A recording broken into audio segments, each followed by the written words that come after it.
Hello കുട്ടികളെ, എന്തൊക്കെയുണ്ട് വിശേഷം? എല്ലാവരും സുഖമായിട്ടിരിക്കുന്നല്ലോ അല്ലെ? ഇന്നത്തെ വീഡിയോ 9ാം ക്ലാസ്സിലെ കുട്ടികൾക്ക് വേണ്ടിയിട്ടുള്ളതാണ് കേട്ടോ. 9ാം ക്ലാസ്സിലെ കെമിസ്ട്രിയിലെ സ്ട്രക്ചർ ഓഫ് ആറ്റം ആണ് നമ്മൾ ഇന്ന് ഡിസ്കസ് ചെയ്യാൻ പോകുന്നത്. ഇന്നത്തെ വീഡിയോയിൽ നമ്മൾ ഡിസ്കസ് ചെയ്യാൻ ഉദ്ദേശിക്കുന്നത് ആറ്റം എന്താണ്, അതുപോലെ ആറ്റത്തിനകത്തുള്ള സബ് ആറ്റോമിക് പാർട്ടിക്കിൾസും അതിന്റെ പ്രോപ്പർട്ടീസും എന്തൊക്കെയാണ്. ഡിഫറെന്റ് ആറ്റം മോഡൽസ് നമ്മൾ പഠിക്കുന്നുണ്ട്. ദ എക്സിസ്റ്റിംഗ് മോഡൽ എന്ന് പറയുന്നത് ബോഴ്സ് മോഡൽ ഓഫ് ആറ്റം ആണ്. അതിന് മുന്നേ തന്നെയുള്ള Thomson's model of atom, Rutherford model of atom, ഈ മോഡൽസിന്റെ ഒക്കെ ഡ്രോബാക്സ് എന്തായിരുന്നു, എന്തുകൊണ്ടാണ് നമ്മൾ ബോർ മോഡൽ ഓഫ് ആറ്റത്തിലോട്ട് വന്നത്, ഇത്തരം കാര്യങ്ങളൊക്കെയാണ് ഇന്നത്തെ വീഡിയോയിലൂടെ ഡിസ്കസ് ചെയ്യാൻ ഉദ്ദേശിക്കുന്നത് കേട്ടോ. അപ്പൊ എല്ലാവരും റെഡി ആണല്ലോ അല്ലെ പഠിച്ചു തുടങ്ങാനായിട്ട്?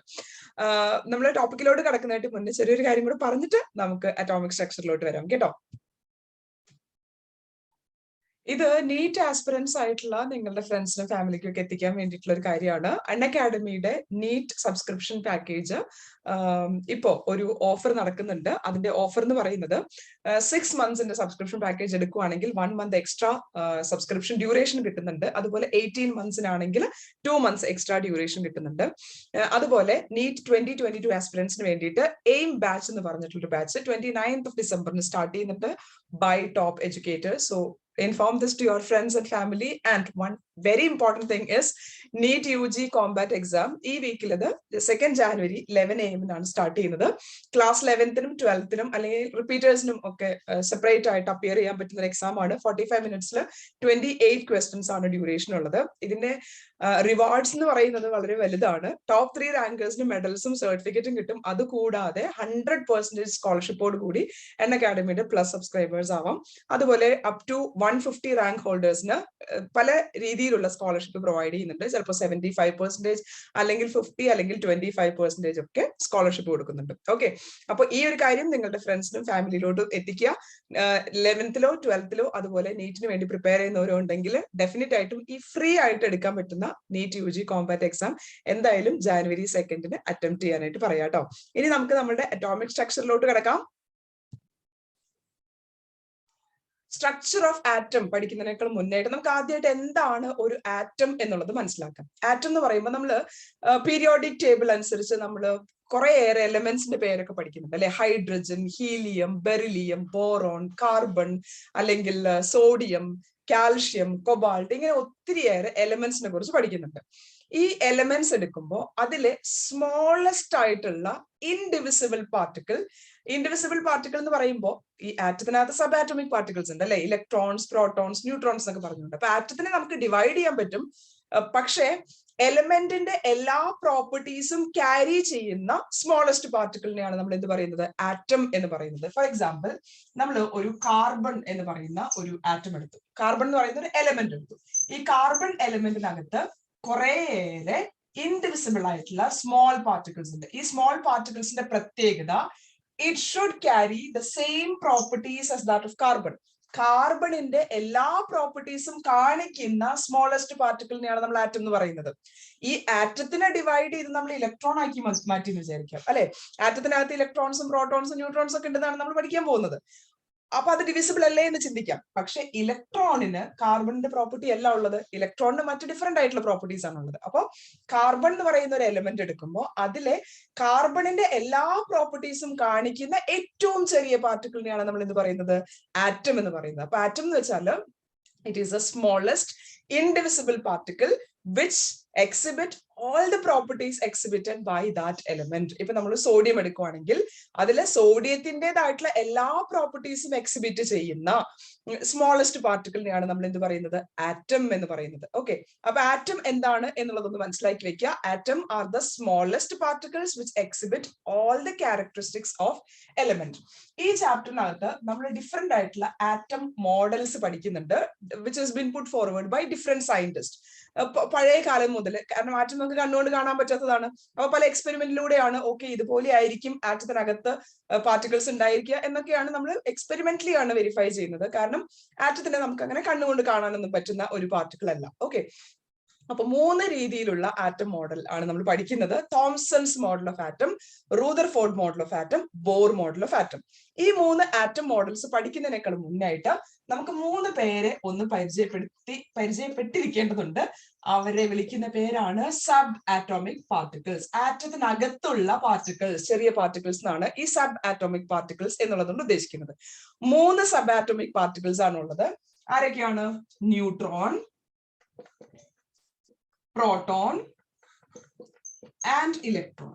ന്യൂട്രോൺ, പ്രോട്ടോൺ ആൻഡ് ഇലക്ട്രോൺ, ഇവര് മൂന്നുമാണ് ആ സബ് ആറ്റോമിക് പാർട്ടിക്കിൾ. ഈ സബ് ആറ്റോമിക് പാർട്ടിക്കിൾസിന്റെ കുറച്ചേറെ പ്രോപ്പർട്ടീസ് നമുക്കൊന്ന് മനസ്സിലാക്കി വെക്കാം. എന്തൊക്കെയാണ് പ്രോപ്പർട്ടീസ് എന്ന് പറയുമ്പോൾ, ഒന്ന്, ഇവയുടെ ചാർജ് എത്രയാണ്, മാസ് എത്രയാണ്, ആരാണ് ഇവരെ ഡിസ്കവർ ചെയ്തിട്ടുള്ളത്, who discovered the sub atomic particles. Okay, ഇത്തരം കാര്യങ്ങളൊക്കെ നമുക്കൊന്ന് മനസ്സിലാക്കിയിരിക്കേണ്ടതുണ്ട്. ന്യൂട്രോൺ എന്ന് പറയുമ്പോൾ അവയുടെ ചാർജ്, ആദ്യം നമുക്ക് ചാർജ് നോക്കാം, മാസ് നോക്കാം, പിന്നെ ഹൂ ഡിസ്കവേർഡ് എന്നുള്ളത് നോക്കണം. ഓക്കെ, അതുകൂടാതെ ചിലപ്പോഴൊക്കെ ഇവർക്ക് വേറെ പേരും കൊടുക്കാറുണ്ട് നമ്മൾ. Okay, other name. ഓക്കെ, ഇത്രയും കാര്യങ്ങളാണ് നമുക്ക് ഈ പാർട്ടിക്കിൾസിനെ കുറിച്ച് ഡീറ്റെയിൽഡ് ആയിട്ട് അറിഞ്ഞിരിക്കേണ്ട കാര്യം. ന്യൂട്രോൺ എന്ന് പറയുന്നത് neutral in charge. Okay, charge ഇല്ല, 0 ആണ് ഈ ന്യൂട്രോണിന്റെ ചാർജ്. ചാർജ് ഒന്നും ഇല്ലാത്ത പാർട്ടിക്കിൾ ആണ് neutron. Neutron is neutral in charge. Versus proton positively charged particle ആണ്. പോസിറ്റീവ് ആണ് ആ പാർട്ടിക്കിളിന്റെ, പ്രോട്ടോണിന്റെ ചാർജിന്റെ നേച്ചർ എന്ന് പറയുന്നത്. ഓക്കെ, പോസിറ്റീവ്ലി ചാർജ്ഡ് പാർട്ടിക്കിൾ ആണ്. ഇനി ഒരു പ്രോട്ടോണിന്റെ ചാർജ് എത്രയാണെന്നുള്ളതും കൂടെ നമ്മൾ ഓർത്ത് വെക്കണം. It is 1.6 into 10⁻⁻19 കുളോംബ്. സി എന്ന് പറയുന്നത് ചാർജിന്റെ യൂണിറ്റ് ആണ്, കുളോംബ് എന്നാണ് അത് വായിക്കുന്നത് കേട്ടോ.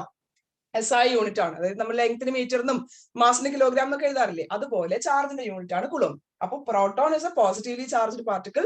1.6 into 10⁻⁻19 കുളോംബ് ആണ് അതിന്റെ ചാർജ്. ഓക്കെ, ഇലക്ട്രോൺ എന്ന് പറയുന്നത് നെഗറ്റീവ്ലി ചാർജ്ഡ് പാർട്ടിക്കിൾ ആണ്. അതിന്റെ നേച്ചർ നെഗറ്റീവ് ആണ്. Okay, electrons are negatively charged particle. Value, എത്ര ചാർജ് ആണ് ഒരു ഇലക്ട്രോൺ ഉള്ളത്, അതിന്റെ വാല്യൂ എന്ന് പറയുന്നത് 1.6 into 10⁻⁻19 കുളോംബ് തന്നെയാണ്. അപ്പോൾ neutrons are neutral in charge, protons are positively charged particles, electrons are negatively charged particle. പ്രോട്ടോണിന്റെയും ഇലക്ട്രോണിന്റെയും ചാർജിന്റെ വാല്യൂ എന്ന് പറയുന്നത് 1.6 into 10⁻⁻19 കുളോംബ് തന്നെയാണ്. ഇനി മാസ് നോക്കുവാണെങ്കിൽ ന്യൂട്രോണിന്റെയും പ്രോട്ടോണിന്റെയും മാസ് സ്ലൈറ്റ്ലി ഈക്വൽ ആണ്. ഏകദേശം ഒരേ മാസ് തന്നെയാണ് ന്യൂട്രോണിനും പ്രോട്ടോണിനും വരുന്നത്. അവയുടെ രണ്ടിന്റെ മാസ് എന്ന് പറയുന്നത് 1.67 into 10⁻⁻27 കിലോഗ്രാം ആണ്. 1.67 into 10⁻⁻27 കിലോഗ്രാം.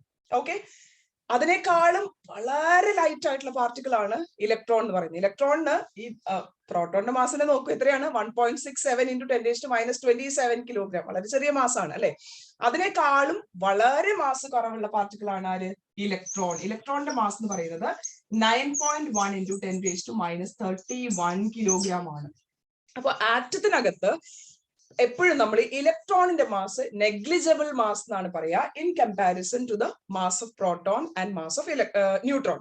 പ്രോട്ടോണിന്റെയും ന്യൂട്രോണിന്റെയും മാസ് 1.67 into 10⁻27 കിലോഗ്രാമും ഇലക്ട്രോണിന്റെ മാസ് 9.1 into 10⁻31 കിലോഗ്രാമുമാണ്. അപ്പോൾ ആറ്റത്തിനകത്ത് കൺസിഡറബിൾ മാസ് കൊടുക്കുന്നത് ഏത് പാർട്ടിക്കിൾസ് ആണ്? പ്രോട്ടോൺസ് ആൻഡ് ന്യൂട്രോൺസ് ആണ്.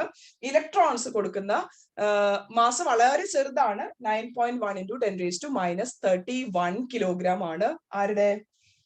ഇലക്ട്രോണിന്റെ മാസ് എന്ന് പറയുന്നത്. ഓക്കെ, ഇനി ഇത് ആരാണ് ഈ പാർട്ടിക്കിൾസിനെ ഡിസ്കവർ ചെയ്തത് എന്ന് നമുക്കൊന്ന് നോക്കാം. ന്യൂട്രോണിനെ ഡിസ്കവർ ചെയ്തിരിക്കുന്നത് ജെയിംസ് ചാഡ്വിക് എന്ന് പറയുന്ന സയന്റിസ്റ്റ് ആണ്. Okay, James Chadwick discovered neutron. ഇനി പ്രോട്ടോണിനെ ഡിസ്കവർ ചെയ്തിരിക്കുന്നത് ഗോൾഡ്സ്റ്റീൻ എന്ന് പറയുന്ന സയന്റിസ്റ്റ് ആണ്. കൂടുതൽ study about protons is done by Rutherford. അപ്പോ ഈക്വൽ എന്താ പറയാ, പ്രിവിലേജ് കൊടുക്കാറുണ്ട് രണ്ടുപേർക്കും. നമ്മൾ NCERT ടെക്സ്റ്റ് ബുക്കിനകത്ത് ഗോൾഡ്സ്റ്റീൻ എന്നാണ് ഡിസ്കവറി ഓഫ് പ്രോട്ടോൺ കൊടുത്തിരിക്കുന്നത് സയന്റിസ്റ്റിന്റെ പേര്. Earlier studies about proton is been done by Goldstein. അതുകൊണ്ട് തന്നെ ഗോൾഡ്സ്റ്റീന്റെ പേരാണ് കൊടുത്തിരിക്കുന്നത്. റൂദർഫോർഡും പ്രോട്ടോൺസിനെ കുറിച്ച് കുറേയേറെ സ്റ്റഡി നടത്തിയിട്ടുള്ള ഒരു സയന്റിസ്റ്റ് തന്നെയാണ്. Proton has been discovered by whom എന്ന് നിങ്ങളോട് എക്സാമിന് ചോദിക്കുകയാണെങ്കിൽ ഗോൾഡ്സ്റ്റീന്റെ പേരാണ് എഴുതുന്നത്. കാരണം NCERT ടെക്സ്റ്റ് ബുക്കിനകത്ത് ഗോൾഡ്സ്റ്റീന്റെ പേരാണ് കൊടുത്തിരിക്കുന്നത്. ഓക്കെ, ഇനി ഇലക്ട്രോൺസിനെ ഡിസ്കവർ ചെയ്തിരിക്കുന്നത് J.J. തോംസൺ എന്ന് പറയുന്ന സയന്റിസ്റ്റ് ആണ്. Okay, so who discovered neutron? James Chadwick. പ്രോട്ടോണെ ഡിസ്കവർ ചെയ്തിരിക്കുന്നത് ഗോൾഡ്സ്റ്റീനും ഇലക്ട്രോണെ ഡിസ്കവർ ചെയ്തിരിക്കുന്നത് J.J. തോംസണുമാണ്. ഇനി what are the other names given to these particles? ന്യൂട്രോൺസിന് അങ്ങനെ പ്രത്യേകിച്ച് വേറെ പേരൊന്നും ഇല്ല. ഓക്കെ, ന്യൂട്രോണിനെ നമ്മൾ ന്യൂട്രോൺ തന്നെ വിളിക്കാറുള്ളൂ. ഇനി പ്രോട്ടോണിന് കൊടുക്കുന്ന മറ്റൊരു പേരാണ് കനാൽ റേസ് എന്ന് പറയാറുണ്ട് പ്രോട്ടോൺസിന്. Okay, protons are otherwise known as canal rays. ഇലക്ട്രോൺസിനെ നമ്മൾ കാഥോഡ് റേസ് എന്ന് കൂടെ പറയാറുണ്ട്. Okay, electrons are otherwise known as cathode rays. Okay, അപ്പൊ നമ്മൾ എന്തൊക്കെ പഠിച്ചു? ആറ്റം എന്താണെന്ന് പഠിച്ചു. Atom is the smallest indivisible particle of an element which exhibits all the properties of the element. ആ എലിമെന്റിന്റെ എല്ലാ പ്രോപ്പർട്ടീസും കാണിക്കുന്ന സ്മോളസ്റ്റ് ഇൻഡിവിസിബിൾ പാർട്ടിക്കിളിനെയാണ് നമ്മൾ എന്ത് പറഞ്ഞത്? ആറ്റം എന്ന് പറയുന്നത്. ഇനി ആറ്റത്തിനകത്തുള്ള സബ് ആറ്റോമിക് പാർട്ടിക്കിൾസ് 3 പേരാണുള്ളത്. ആരൊക്കെയാണ്? Neutron, proton and electron. ന്യൂട്രോണിന്റെ ചാർജ് എന്ന് പറയുന്നത് ന്യൂട്രൽ ആണ്, 0 ചാർജ് ആണ്. പ്രോട്ടോണിന്റെ ചാർജ് പ്ലസ് പോസിറ്റീവ് ചാർജ് ആണ്, വാല്യൂ ഇസ് 1.6 into 10 - 19 കുളോംബ്. ഇലക്ട്രോണിന് നെഗറ്റീവ് ചാർജ് ആണ്, 1.6 into 10 - 19 കുളോംബ് തന്നെയാണ് ഇലക്ട്രോണിന്റെയും charge. Mass of neutron and proton are slightly equal. It is 1.67 into 10 - 27 kilogram. Mass of electron is very, very light as compared to mass of proton and neutron. It is 9.1 into 10 - 31 kilogram. James Chadwick ആണ് ന്യൂട്രോണിനെ discover ചെയ്തിരിക്കുന്നത്. Goldstein ആണ് പ്രോട്ടോണെ discover ചെയ്തിരിക്കുന്നത്. Electron has been discovered by J.J. Thomson. Canal rays എന്നാണ് പ്രോട്ടോൺസിന് പറയുന്ന മറ്റൊരു പേര്. കാഥോഡ് റേസ് എന്നാണ് ഇലക്ട്രോൺസിന് പറയുന്ന മറ്റൊരു പേര്. അപ്പൊ ഇത്രയും കാര്യങ്ങളോട് ഞാൻ ഈ ഒരു വീഡിയോ ഇവിടെ അവസാനിപ്പിക്കാന്ന് വിചാരിക്കുന്നു.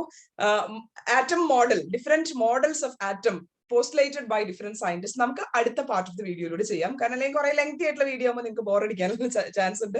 നിങ്ങൾ ഒറ്റയെടുപ്പിന് കണ്ടു തീർക്കാൻ, അതായത് കുറച്ച് ഭാഗങ്ങളായിട്ട് നമുക്ക് വിശദമായിട്ട് പഠിക്കുന്നതല്ലേ നല്ലത്. ഓക്കെ, അപ്പൊ നെക്സ്റ്റ് പാർട്ടിലൂടെ നമുക്ക്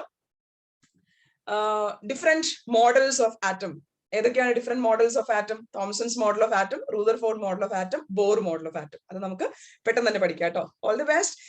നിങ്ങൾക്ക് വീഡിയോ ഇഷ്ടപ്പെട്ടിട്ടുണ്ടെങ്കിൽ ഡെഫിനറ്റ് ആയിട്ടും ലൈക്ക് ചെയ്യുക, കമന്റ് ചെയ്യുക, നിങ്ങളുടെ കൂട്ടുകാരിലോട്ട് ഷെയർ ചെയ്ത് എത്തിക്കാനും ശ്രമിക്കുക കേട്ടോ. Thank you for watching. Have a wonderful day to all of U.